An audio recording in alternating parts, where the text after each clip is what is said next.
Certainly, I'd invite you to apply for a job at SolarCity or Tesla or SpaceX. And if not, then if that doesn't work for whatever reason, then apply to jobs at other companies in that arena, or try starting a company.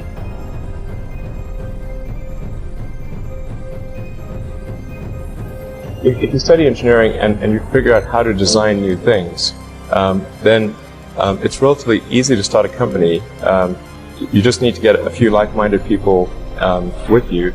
Although I have to say that the space business is quite hard to start a company in the space business because it's such a capital-intensive business. So it may be better to do something in solar power, or if you're going to do it in cars, do it as kind of a component supplier of cars or something like that. Musk has college degrees in business and physics, but SpaceX is his first venture in aerospace. How did you get the expertise to be the chief technology officer of a rocket ship company? Well, I do have a physics background. That's helpful as a foundation. And then I read a lot of books and talked to a lot of smart people.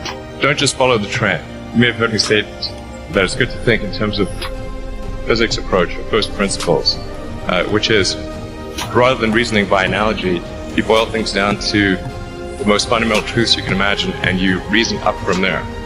And this is a good way to figure out if something really makes sense, or if it's just what everybody else is doing. It's hard to think that way. You can't think that way about everything. It takes a lot of effort. But if you're trying to do something new, it's the best way to think.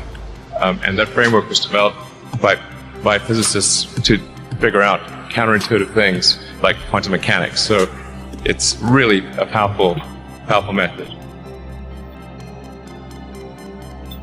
And I want to know, what is the one thing that has surprised you about your life? Well, I'm surprised by the whole thing, honestly. I certainly didn't expect for any of these things to happen, honestly.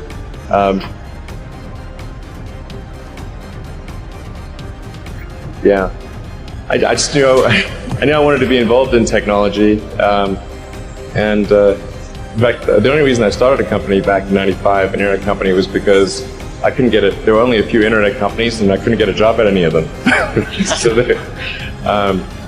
I tried to get a job at Netscape, and sent my resume in and tried hanging out in the lobby, but I was too shy to talk to anyone.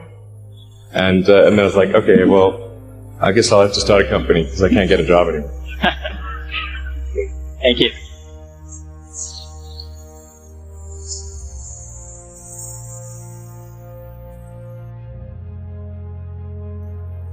I wouldn't say I'm fearless. In fact, I think I feel fear quite strongly. But if what we're doing is what I'm doing is I think is important enough, then I just override the fear. So, but it's not as though I feel like more strongly than I would like.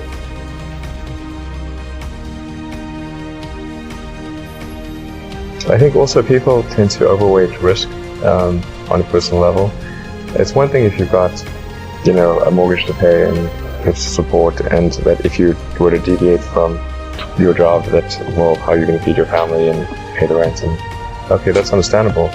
But let's say you're young and you're just coming out of college or coming out of high school or whatever. What do you risk?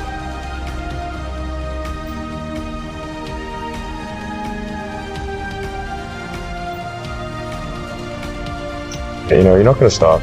I mean, it's really certainly not in any kind of modern economy. It's so easy to earn enough money just to live somewhere and eat food. I don't know what are they afraid of. They're mostly afraid of failure, I think.